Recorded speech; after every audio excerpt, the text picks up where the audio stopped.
has been called the fastest point guard Syracuse has ever had. 40th meeting between the two, and we are underway. Maya Dotson, by the way, who just took that tip, has won 3 tips. Great job by Stiles. She faked like she was going to go contest the jumper from Westbeld and really faked her out. Westbeld thought she had the pass, and she didn't. And a 3 for Nashe Murray. That's the name of the game for Syracuse. They're going to press, they're going to play a very active 2-3 zone, and they're going to try to make threes.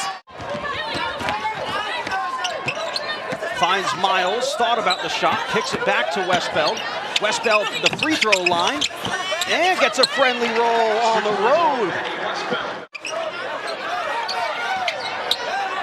Almost taken away by Tisha Hyman there. Mabrey driving off the glass, no good. And there's Westbeld for the finish. Wrangling in the rebound. Olivia Miles quickly up into the open floor. Finds Sam Brunelle, has it blocked from behind, but gets the rebound and puts it back in. Notre Dame's doing a really good job of denying that high post entry. The sweet spot, which is right there where Brunelle is. That was great timing. Thank you, Sam Brunelle. That's the sweet spot of the zone. Only averaged 3.8 boards per game last year. She's worked a lot in this offseason on her body, on getting leaner, on losing a few pounds, and it shows. Chrissy Carr for 3, knocks it down. That's what Syracuse needed later this afternoon. Syracuse is going to need Chrislyn Carr to get going as Maddy Westbeld continues to dominate inside. Hasn't been able to set up their pressure because the only time you can truly press, if you're Syracuse, the way you do it is off of a make. And they haven't been able to score. They haven't been able to set up their signature. There's no question that Olivia Miles is going to change the way that I think opponents look at this Notre Dame team. That's a nice shot from Jayla Thornton, her first points.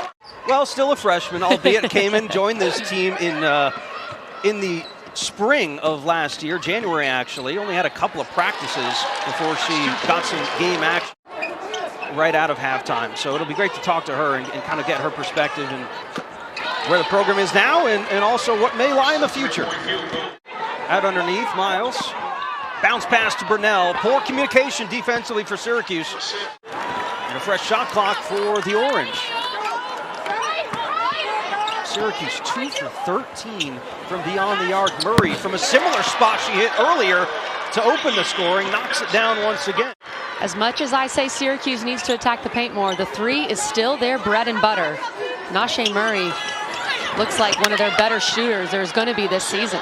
And you still have significant size with Brunelle playing the 5 and Citron playing the 4. Carr for 3, yes! All right, Syracuse on the move here. That Carr connection. Chrislyn Carr with a great pass, drew the defense and dished, and got Chrissy Carr a good look. Miles turns it over, the other Carr up for 2. I think they need to shoot up near 33-34% this year to feel good about winning a lot of games in the ACC. And they have 16 three-point attempts. 7 on the shot clock. Tisha Hyman kicks to Murray, open on the wing for 3. Off the mark, the other Carr with a rebound and the putback. Offensive board for Chrissy Carr. Miles in transition to Brunelle. Out to Citron. Citron for 3. Back iron. Nat Marshall brings down the offensive rebound. Nice move in the post to put it up for 2. Murray, top of the key, puts it on the floor. Pulls up for the jumper. No good. There's Stiles. Working room underneath the basket. Such an athletic rebound from Stiles. She's 6'3". She has some of the better size on this team, and she's making that known. Nice dump pass down to Brunelle. And taken away by Citron. Poor pass for Murray. Citron on the open floor. And nice move to adjust to put it in for 2. We feel like Syracuse needs a bucket here to stop that momentum, feel better going into half. 6-point lead for the Irish. 1 second left and the shot blocked at the horn by Miles. With a Syracuse team bringing in 7 transfers and a Notre Dame team returning over 70% of their scoring from last year. But at the half, it's a 6-point difference. Here's Murray. Can she start it off on the right foot for the Orange? She certainly can. You're going to see the front court try to get back in a rhythm for the Irish. Meanwhile, it's Carr trying to find Hyman down low. Ends up getting the ball. Drives baseline, the up and under for Tisha Hyman. It's a tough finish around Dodson. What a play by Hyman inside. Nice dump down to Dodson, muscles her way up off the glass for two. That's a good finish for her. Miles splits a defender, kicks out to Mabrey. Dara Mabrey for three. What a pass. And a nice find to Hyman. You could hear Dara Mabrey. I don't know if our viewers can hear that. 39-35, just starting this second half. An exciting one in the Dome to get it going, conference play. Dodson, there's that hook shot. She's brought it out a little bit to start the season. What a beautiful hook. Stolen away by Peoples in the open floor. Thought about pulling up, nice hezzy for Peoples. Notre Dame just has talent everywhere. You saw Alicia Stiles there saying, let's pump the brakes a little bit, set up our offense. Stiles gets the ball, puts up the reverse. So athletic underneath and has that length. Stiles is a player. Stiles is going to be important for Syracuse this season. Mabrey with the floater. We're starting to open up here a little bit, Kelly. Carr, a long three, count it!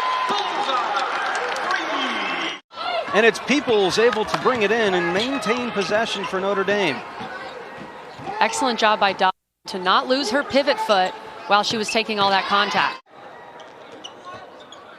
That time Miles got out on Kristlyn Carr. Here's Hyman. Oh, Tisha Hyman! The threes are starting to fall for the Cuse. Here's Brunelle from the corner. Yes, Sam Brunelle left open from beyond the arc. That's something she worked on a lot. That Niele Ivey has right now to keep Westbeld on the bench with her 3 fouls. A little bit of a short bench, too, for Syracuse. So the floater in the lane for Mabrey. Hyman. Count it! For Syracuse in this third quarter, she has come alive. Because she's a great 3-ball shooter, you have to respect it. They like to play 7, maybe 8. They love that kind of rotation. And this is actually a big rotation for Notre Dame. They're playing all 10 players. Yeah. That can be rare for the Irish. Miles, oh, so good with the one hand. Up and in, Olivia Miles. Prohaska, quick into Citron. Has it blocked by Walker. Clock running down, the half-court shot is just a bit short. It's a blue collar, you know, and nobody's going to give you anything, and just because you work, you're not going to receive. But you're going to look in the mirror and you know that you left it all out there. And that's how we try to talk with our players. That's who I was growing up. That's my family. Talking about how this opens up boxes for other women, and you had kind of talked about reaching down and bringing people up with you. Where that kind of mentality came from for you? You know, I didn't get here by myself. You know, I was a person that had opportunity to not just do it for me. I got to help others along the way. And I just kind of, you know, have this thing when I was at Indiana. As I go and reach for the boxes I need to be open for myself, I have to reach back and see if I might need my hand. At the half, when you look at the other jerseys up there and you see all the other numbers, what does the number 33 mean to you? You know, we've talked about kind of the past. What is the future of the women's college game, and where in your mind does it need to go? Well, watching the WNBA this year, we're playing a lot more player to player, but we have, you know, we got some scorers too. I have the number 6 player in the country in scoring last year. You know, I was in Indiana for 6 years, and I was a terrible coach for my last 2 years. But then I look at the people that played in that state, and Muffet McGraw, try new things and the disciplined players and bring good things to the program, and then giving us a little bit more rope, if you will. And it's just absolutely time. I'm looking at Camila Cardozo at 6'7". That, you know, obviously that's going to leave a hole. Question will be, can they use some speed to offset that? Here's Mabrey with a long three, and Dara Mabrey. I would be very hesitant to play Notre Dame in a zone because their bigs are such good shooters, and because they've been so good from that high post area, the ACC logo. Westbeld and Brunelle have been so good from that area. I'm not sure you want to play Notre Dame in a zone moving forward. In the game, the sight lines, when you're shooting the ball and you see so much space behind the basket, that's my theory. Now, it could just be excuses. But overall, it's a very cool experience and a little bit of a bucket list item because you've seen it on TV so much. I still very much enjoy that this venue is in the ACC. Well, I would trust you. You were a very good shooter in college, so I trust you there. So is Dara Mabrey. Right, probably a handful of times that these players have, really played with each other full speed ahead. So that will do it. That is the game. Notre Dame takes the first conference game of the year, 82-56.